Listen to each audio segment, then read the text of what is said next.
Bonjour, ou plutôt rebonjour à toutes et à tous, et bienvenue à ce colloque. Il me revient de dire les premiers mots. Dans un colloque comme dans un film, vous avez les réalisateurs, les réalisatrices, et puis les acteurs, les actrices, ceux qui ne font que dire ce qu'on leur a dit de dire. Je suis vraiment dans ce rôle, je veux vraiment remercier, même si je suis officiellement co-organisateur, je vois que j'ai eu souvent plus un rôle d'acteur que de réalisateur dans la pièce qui va vous être jouée aujourd'hui et demain. Et donc mes remerciements vont d'abord à Marie, à Florian, à Ondine et à Jérôme, qui ont vraiment co-organisé ce colloque et fait un boulot extraordinaire. Ce que j'aime bien dans ce que nous allons faire là, c'est qu'on va vraiment se promener dans l'histoire et qu'on a joué le jeu de se promener dans ces années 30 à 70 à l'intérieur de tous ces films. Alors, les problématiques sont évidemment différentes lorsqu'on est dans les années 30 et dans les années 70, à la fois sur le plan technique et sur le plan esthétique. Mais cette problématique du cinéma chantant en général me paraît vraiment très très intéressante. Alors j'avais juste vocation à vous dire bienvenue à tous, merci, à la fois pour le colloque et aussi pour le concert, ne l'oublions pas, puisque c'est vraiment l'idée de joindre les deux qui nous a aussi, qui a été un moteur de notre travail. Et puis Jérôme, je te donne tout de suite la parole. Voilà, merci. Bien, alors moi je vais... Viens Marie, hein, je t'en prie. Même Philippe, tu peux venir parce que tu enchaînes avec nous directement. Quelques mots en fait sur l'idée de ce colloque en fait qui a germé l'année dernière, mais en fait qui remonte à assez loin. En fait, il y a, on va dire, 3 éléments qui se sont concaténés. Le premier, c'était un article qui est sorti dans la revue de film, mais auquel je pensais French Studies, c'est ça hein, French Screen Studies. French Screen Studies, voilà, ça a changé légèrement de l'intitulé. Et en fait, c'est un article auquel je réfléchis depuis assez longtemps, sur un peu les différentes conceptions de la musique dans les années 30. Donc j'étais parvenu à une forme de modélisation, on va dire qu'il y avait 3 modèles d'approche de la partition. Il y avait une approche autonomiste, qui est un petit peu celle de Arthur Honegger, de Darius Milhaud. L'idée, c'est d'avoir un discours parallèle, en fait, à l'image, avec des leitmotifs, avec des partitions voilà, qui font la belle part au sentiment, qui sont une espèce de discours parallèle, en fait.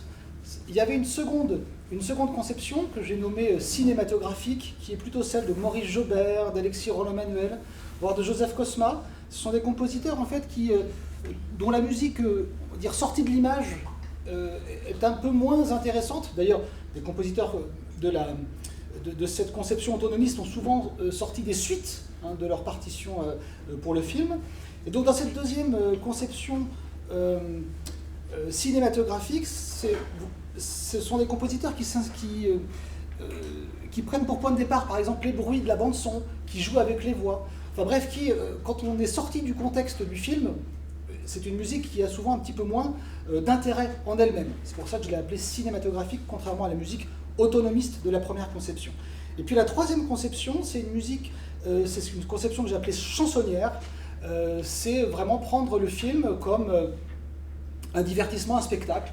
C'est par exemple la conception de Vincent Scotto, de Georges Van Parijs, hein, dans lequel c'est des films qui regorgent comme ça de refrains et de couplets qu'on aime chanter après coup. Et dans cette conception chansonnière, il y a notamment l'opérette. Donc le deuxième élément qui a été déclencheur de cette idée de colloque, c'est ma rencontre avec Marie Cadalanu. C'était donc un colloque 2016, je crois. Oui, ça doit être ça. Enfin, on s'est un peu tous rencontrés dans ces... à ce moment-là. Vers 2012, 2013, je crois. Avant encore.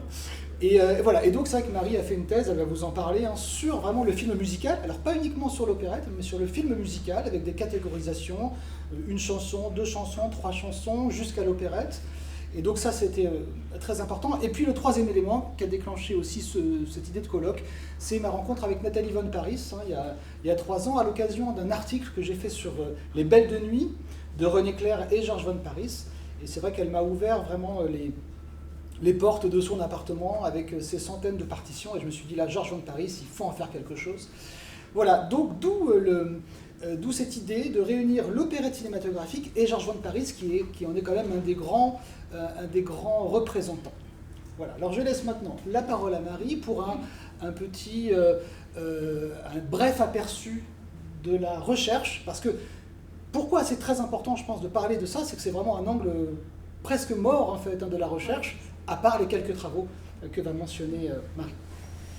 Oui, alors justement, ce qui nous est apparu, c'est qu'en fait, il y avait très peu de choses sur l'opérette cinématographique française, mais plus largement sur le film musical aussi français, hein, puisque, mais je crois que tu en reparleras, Phil, le film musical français est considéré comme quasiment n'existant pas pour la plupart des critiques, sans doute parce qu'il est plus difficile à reconnaître, étant donné que il n'a pas cette unité, en tout cas il n'est pas conçu comme tel, hein, comme l'a été par exemple le musical hollywoodien. Et en ce qui concerne plus spécifiquement l'opérette cinématographique, il me semble qu'elle a été alors passée sous silence d'autant plus parce que l'opérette est considérée encore plus que le film musical comme un genre scénique, et du coup écarté, je pense notamment par Rick Altman, hein, qui a écrit l'ouvrage de référence sur le musical hollywoodien, comme une cousine du film musical. Voilà, donc sur l'opérette cinématographique, encore moins de choses en quelque sorte. Alors, dans ma thèse justement, j'essayais de présenter les différentes veines justement du film musical français, dont l'opérette, et dans notre livre surtout, The French Film Musical, qu'on a publié avec Phil l'année dernière, on consacre un certain nombre de chapitres spécifiquement à l'opérette, les versions multiples dans les années 30, la tradition plus française de l'opérette, l'influence américaine avec La crise est finie, dont tu reparleras, je crois, et un petit peu plus tardivement, jusqu'aux opérettes avec Luis Mariano. Voilà, donc du coup, notre livre essaye de prendre en compte véritablement à la fois le film musical comme genre, le film musical français comme genre à part entière, et à l'intérieur, l'opérette cinématographique véritablement. Il y a quelques articles spécifiques, notamment les tiens, Phil, qui traitent aussi de cette question. Je pense à ton article sur Pilset Abbé, notre article sur l'opérette marseillaise, et un chapitre aussi de l'ouvrage d'Anna Lewis, voilà, French Musical Culture and the Coming of Sound Cinema, dans lequel il y a un chapitre consacré aussi à l'opérette cinématographique. Voilà. À part cela, assez peu de choses. L'opérette cinématographique est abordée, mais à la marge, par le chemin détourné de certaines questions, en particulier les versions multiples, hein, à travers les travaux notamment de Martin Barnier, ou par le biais de monographies sur des personnalités qui ont participé à la vitalité du genre, mais du coup qui ne s'intéressent pas spécifiquement à la question générique. Donc voilà, quelques éléments, mais globalement assez peu de choses, et on espère que ce colloque va nous permettre de défricher un petit peu le sujet.